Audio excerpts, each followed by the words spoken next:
Good evening, everyone. I'm very happy to be here today on behalf of IHW Council, a not-for-profit institution engaged in health and well-being of human enterprise and existence. I'm happy today to take you along for a wonderful discussion that we have planned for you on lung cancer, causes, early diagnosis, and prevention.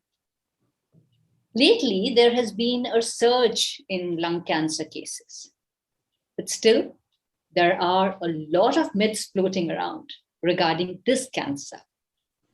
Not many people know much about it. The first myth that needs to be broken, and very effectively broken, is that women don't get lung cancer. In fact, you'll be very surprised to know that lung cancer is the #1 killer cancer for women worldwide. Yes. Secondly, while smoking has been and still is the biggest known cause for lung cancer, there are other damaging causative factors too. In fact, the role air pollution plays in causing this cancer has now taken center stage. Recent reports of both rising lung cancer numbers and also rising pollution levels, which seem to be connected, makes it imperative that we talk about these topics and factors more, and makes it even more important to spread the right information about them. That's what we are here for today. So let me welcome our very eminent doctor that we have today, Dr. Bhuvan Chugh. He's a consultant medical oncology, Max Hospital at Saket and Gurugram. Dr. Bhuvan Chugh is a medical oncologist with very rich experience in treatment of solid organ cancers such as breast, lung, gastrointestinal, gynae, and genitourinary cancers and hematological malignancies such as lymphomas and myelomas. After completing DNB super specialty in medical oncology at Medanta, he joined there as faculty member and was part of the same for last 3 years. At present, he is leading the Max Institute of Cancer Care at Max. He has been an active part of the faculty, both in terms of clinical and research work, has co-authored many chapters, papers, and abstracts in various national and international journals and conferences. Welcome, sir. Thank you, Mrs. Devgan, and thank you for such a warm intro. And so I think, as you rightly said, there is a lot of surge in lung cancer cases these days, and yes, a lot of it is still driven by the smoking directly or indirectly. But then there are new factors which are playing in, and there is a lot of there's a lot of interest, rightly so, on these factors, as these appear to be totally totally in the right direction and under our control. It's our activities which finally lead to these risk factors.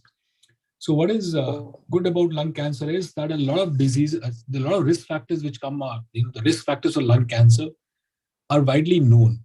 We know what exactly goes wrong, where exactly goes wrong. So a lot of other cancers, the etiologies are not this clearly defined. In lung cancer, the etiologies are very, very clearly defined. So, and exactly. So that makes it.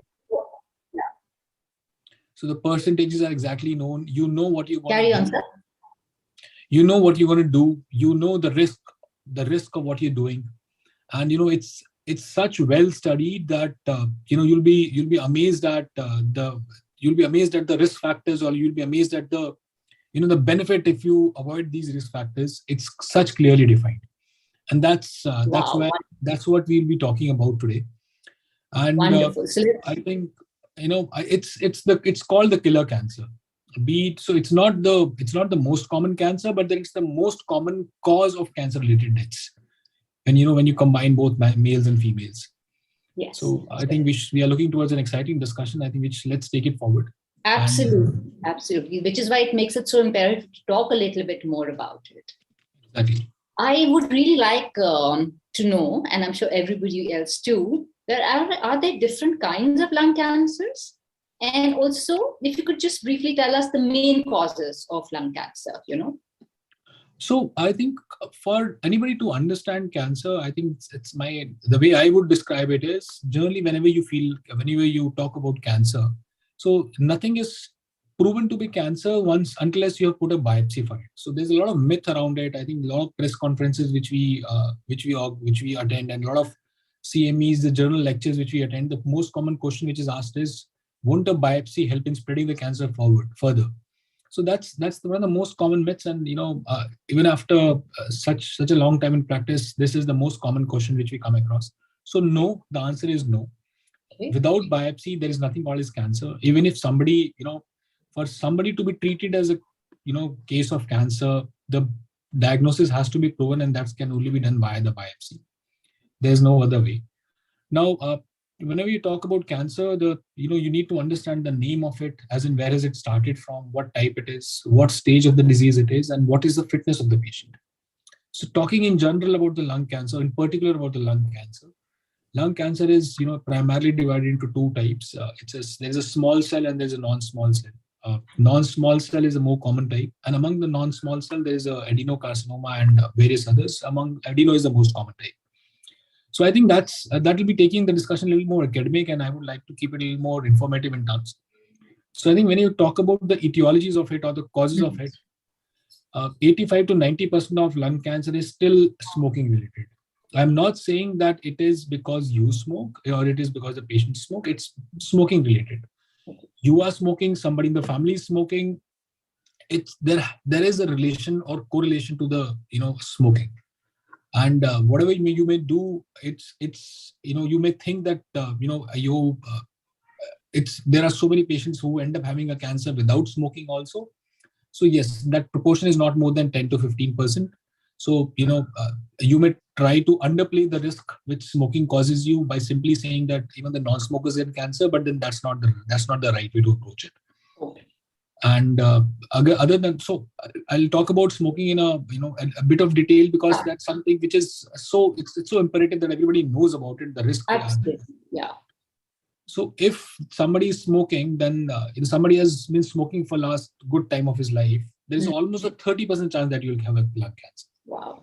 While if you're not smoking, there is a 1% chance that you'll have lung cancer. So understand the risk which you are taking from it. So don't say that there is no, you are 30 times higher risk of developing lung cancer. 1 in 3 chances that you'll end up having a lung cancer if you smoke. Your lifetime risk. So that's a huge risk, as in, and if you stop smoking, depends when you stop smoking, you are adding somewhere between 6 to 10 years into your life period. Okay. So, if it's not that smoke, and it's not only smoking, stopping the smoking, even if you reduce your smoking, that also will add years to your life. So, I'm not telling you to just drop the cigarette right away. Try to reduce it down, because, even the more you reduce it, first of all, the chances of it, it's completely stopping or goes away. But then also because it shows a positive motivation in the right direction. That's true. So that's there. Yeah, please go ahead. You're saying something. Every less cigarette you mean can actually cut down the risk. So it's not like you have to go cold turkey if you can't right away. At least try and work in that direction. Exactly. So that's precisely well said. And what it is. So if you have stopped smoking in the last, let's say you've not been smoking for 15 years, you have brought down your risk to the general level. There is a 90% reduction in your risk. That's almost as a general level reduction. So it's basically is that you need to smoke. You need to stop smoking. There's no doubt about it. That the best is that if you don't smoke, prevention is always better than the cure. But then if you do try to stop smoking, if you can't stop smoking, try to reduce it down and eventually stop it. And this is where it is. And the figures are mind numbing. I think if you look at the data which is there, it's amazing how much a higher risk a smoker is as compared to a non-smoker. And not only the smoker. So if you look at the spouses of the people who smoke, so let's say you are a smoker, and I'm not saying you're a male or a female. If your spouse is a smoker and you are not a smoker, you are at almost 27% higher risk of developing a cancer if your spouse is a smoker. So it's obviously you'll try to avoid smoking in front of them, but then you can't. There is something called as a second-hand smoke, and there's something called as a third-hand smoke. Okay. Second-hand smoke is something which you obviously are smoking, and there's a person sitting next to you. Third-hand smoke is when you smoke and you leave the room, and there's a lot of carcinogenic or cancer-causing material deposited on the curtains, on the sofa, which by itself gets absorbed through your skin and can cause cancer. Okay. So there's a lot of third-hand smoke also. So there is nothing called as I stepped out and I smoked. You will never be able to get somebody, your spouse who doesn't smoke at a normal level. It's about the kids, right? You can't stop kids from playing around you. You smoke. There is always you're putting them at higher risk. So it's basically a crime which you do, but then you don't get caught for it or something. Something people really need to understand very, very clearly, that it's not just their own life that they're putting at risk, but everybody around them. Exactly. I hope that can be a big motivating factor for many people after listening to this today. I'm sure it will be. Okay, and symptoms, because what are the normal symptoms, and the usual thing that I hear all the time is that the symptoms of lung cancer don't usually appear till the disease is very advanced already. Is that true? Yeah, that's true. The problem with lung cancer is that it's a deep-seated organ, as in something which starts in the middle of the lung. It generally, for it to cause symptoms, it becomes a fairly advanced disease. Oh. But then the most common symptom is a dry cough. Okay. And if it's a bit fairly advanced, you may start to lose weight. You may have a chest pain. You may have a pleuritic pain that, when you take a deep breath, then you start having a pain. There is fever. So these are the most common symptoms. If I have to narrow it down, it's cough, which may be blood tinged, but that's not necessary. It may just be a dry cough. And I'm not saying that any dry cough is cancer. I'm precisely not saying that. Please don't think that. But then any symptom which is more than 3 to 4 weeks. Okay. That's it's about anything in your body. It's not about lung cancer. Let's say you have a mouth ulcer. It has been more than 3 to 4 weeks. That's where the suspicion of cancer should be. So anything which is not healing is something which should trigger in your brain that there may be something which I need to get looked at. Okay.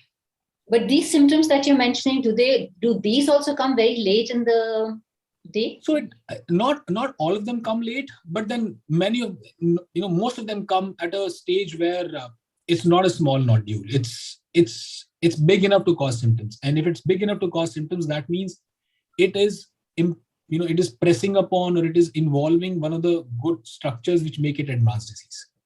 Okay. So if you're a smoker, let's say, or if you are exposed to a lot of smoke, are there any investigations, do you think, people at risk should get done for lung cancer, especially, if at all there's a family history as well too of cancer? So I think you raise a very, very fair point. And what I would like to say is, so the human science, the medical science is not binary. There is no 0 and 1. There's a lot of gray zone. There's a lot of data in evolution. What we need to understand is, so there is a lot of evidence for screening. So what you mentioned is screening. So can I get something done to pick up a lung cancer early? That's called as a screening. So if you look at it, it's one of the diseases which fits the exact definition of screening, and it's one of the diseases which will benefit from screening. So why do we say that? So it's a disease which is not caught early by itself. It requires some degree of investigation at your end. And if it's a disease which is very, very lethal if it happens, and it will greatly benefit if I pick it up early, because it will add life to the patient, whom I picked it up. And it's one of the diseases which have a simple test to pick it up if it is picked up. Okay. So, it fits the entire thing that, there are cancers in which screening doesn't work, but in lung cancer, it tends to work. It's one of the diseases it should work. Now, the only problem is whenever we done screening. So if to answer your question in a one sentence, yes, there are tests available. The tests are that, if you have been a smoker for most of your life, and you have been smoking for, let's say, 20 years, and you have been having 1 pack a day. 1 pack is like 20 cigarettes. So that's, in our language, that's called as a 20-pack years. 1 pack a day for 20 years is 20-pack years. So you've been having 20-pack years, and if you are more than 50 to 55 years of age, you can have a low dose CT scan, which will help, pick up a cancer at an early stage, and it will probably save your life, or add years to your life. Okay. So if you ask me if there are simple tests, yes, a low dose CT scan for smokers who have been doing it for quite some time, and who are around 50, 55 years of age. Okay. So that is the age when they should look at getting that test done. Yes. But then, as I told you, there's a lot of ifs and buts about it. So there's, whenever you're getting it done, just have a word with your oncologist or a physician that, what am I looking at? So the reason I'm trying to tell you is, when you do these tests, there are there's most of them, they will show up nodules, right? But then that will trigger a panic button, which will create a havoc in somebody's life for the next, till the time you don't sort it out, what is that nodule? So in 95% or 96%, those nodules are benign nodules. They're not cancers. Okay. And it's only in 10 to 11% of the patients that you need to do something to prove that it is benign. Otherwise, we'll pick it up into the benign. Okay. So that's where I'm coming from. Have a discussion, as in have a conversation. Just don't go get a scan done and live on it, or start panicking with it. Have a frank conversation. Understand what you're going to go for. What am I looking at? What is the outcome which I'm looking at? Yes, for a smoker who has been smoking for almost 20 years in his life, and it's of an age where he's in a middle-aged guy or woman, he should obviously get a low-dose CT scan done, and it would be beneficial to pick up a disease as an early stage. Okay, understood. I think that's extremely well explained, and I'm sure everybody's got the point that you need a discussion with the physician first to really know whether you need the screening. And secondly, if you are going for a screening, then there are protocols to follow properly. Perfect. Okay. And this is an annual screening. Once you decide to do it, then do it yearly. Yearly, wonderful. I just want you to tell us a little bit about with cancer, there is this connect with family history, which is considered very, very strong. So is that the same for lung cancer? And also, in fact, I read somewhere that if there is a family history of lung cancer, then the risk increases for both smokers as well as non-smokers. Again, is that true? So I'll tell you what, when we talk about cancer in general, there's a lot of association of, family history in cancer, because as I told you, I probably should understand, nobody has given you cancer. It's something which, kind of popped up in your body. Sorry for saying the word popped up, but then it kind of did pop up in your body. A normal cell of your body transformed itself to a cancer cell. So for this transformation to happen, something must have gone wrong. Yeah. And that gone wrong usually happens at the level of the genes. So that something wrong is called as mutation. Mutation is when some code of your DNA changes, and it leads to an abnormal function. The abnormal function is that your genes, your cells just tend to keep growing. They don't tend to die, and that results in abnormal growth, and that abnormal growth is called as cancer. It's the broad definition to understand. Now, if there is somebody in the family who has a genetic defect per se, and which can be given or which can be passed down in family lines, then the cancer tends to cluster in the family. It tends to happen at a younger age. There'll be a particular type of, so when we see so many cancers, you understand. So this association is more strong for breast cancers, ovarian cancers, pancreatic, prostate. They are not this well defined for lung cancer. Yes, in lung cancer, there are genes which make a person smoking, even if they are smoking, at higher risk of cancer. And even if they are non-smoker, at higher risk of cancer. So there are studies which document that if somebody in your family has lung cancer, you are at a higher risk than the general population. But how much is at that higher risk? Can something be done about that higher risk? Is there a protocol to screen you because somebody in the family has a higher risk? No. Okay. It is not as well studied as it has been studied in breast cancer and ovarian cancers. Oh, understood. You did mention about, see, we've spoken about smoking in detail, and you did mention about passive smoking and, third hand smoking and everything. Are there any, I mentioned pollution. So are there, risk factors for lung cancer, which everybody needs to be really aware of? Other risk factors besides these? I know. So pollution, as you rightly said. So, it was now so there's been a recent paper which has been published for pollution. It is obviously a study in evolution, and it's a difficult thing to read. It's an environment. But then, while I was writing a blog about it, I did mention to you before also that I came across the data which was, which was eye-popping for me. Like till the last year, I thought, okay, there are respiratory diseases associated with it. It'll not be cancer. But then more you read about it, it gets more scary is what it is. So the journal, there are pollutants in the air. The pollutants in the air there are many pollutants. Out of them, the most important concern which we have as an individual is particulate matter. That's called as PM. And if you read the newspaper, there's a lot of PM value coming in. Yeah. So the AQI index, which you say, right? The AQI index is made up of the pollutants. And one of the major pollutants is particulate matter. Then particulate matter has been divided into by the sizes of it. So something which is more than 10 nm will never enter your lungs per se. Okay. Something which is less than 10 nm will enter your lungs. And it is those fine particulate matter that is less than 0.25 micrometer, which eventually go into your bloodstream and lungs and cause cancers. So the WHO defines a limit for that as a good healthy air is something which has PM10, which includes PM2.5, because PM10 has anything which is less than 10. I don't know if I'm confusing or not, but then anything which is less than 10 will include 2.5. A PM10 value of 50 is what it defines as healthy. Okay. In India, we're living with a value of 170, 180, 80, 90. Yeah. So I think so. I was thinking of that as you were mentioning the number. So for every 10 increase in the absolute value, every 10 increase in the absolute value of PM, there is a 9 to 10% increased risk of cancer detection and death. Every 10. So we are looking at what 300% increase. So if you look at the data, I think the moment the data comes out, I think nobody will probably allow it to be published. But then it's scary. So yes, pollution is associated with cancer, and it's how much of it is, I don't have the exact data, but then I'm sure the data will not come out because it's too scary.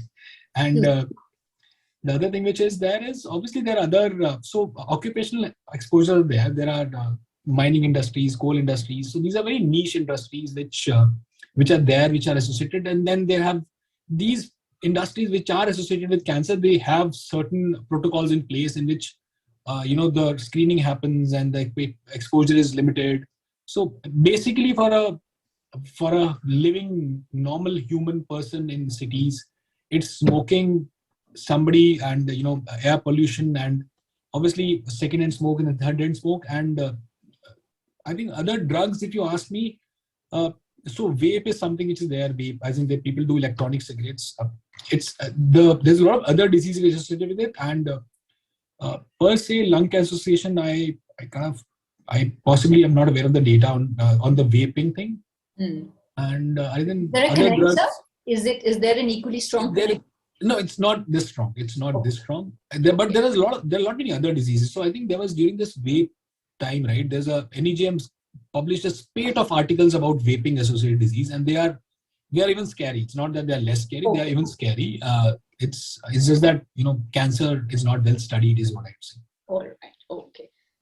So of course, what can we say about pollution? People just have to grin and bear it, or take as many steps as they can to prevent exposure to pollution. No, so I think Indian government has come out with national health, as in clean air policy. It came out. Yeah, they're good measures in it. It's just that eventually, so it's not something which can just disappear. It's not something which you can do. You can, there's good 85 to 90% risk of association smoking. So before you say anything about pollution, stop smoking. So stop smoking, exactly. Before you start complaining about then yes, that's there. Because it's too heavily skewed towards smoking. 80 to 90% is like huge. I mean, really. It's huge.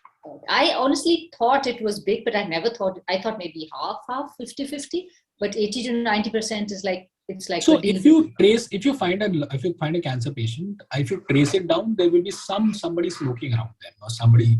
So yes, I'm not saying that it doesn't happen in non-smokers. It does happen. So there's this set of people, Asian female they generally have a different.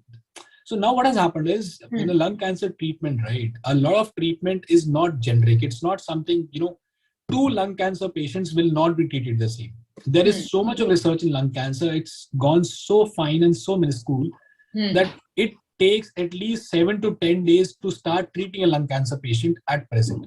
Okay. And an average, if I have to start on to eventually finalize a treatment who has come to me, it will take me at least 14 days, possibly because the molecular studies, the genetic studies, the driver mutations have to be studied.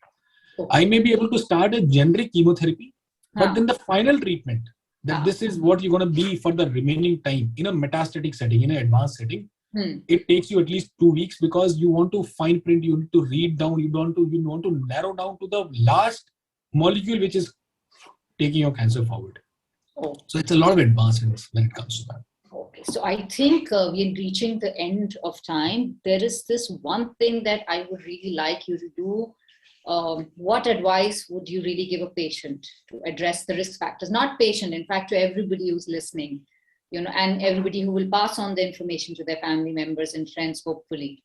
What advice would you like to give to address risk factors for lung cancer? I mean, we all know the risk factors now. You've elaborated them beautifully, but how can one really combat them?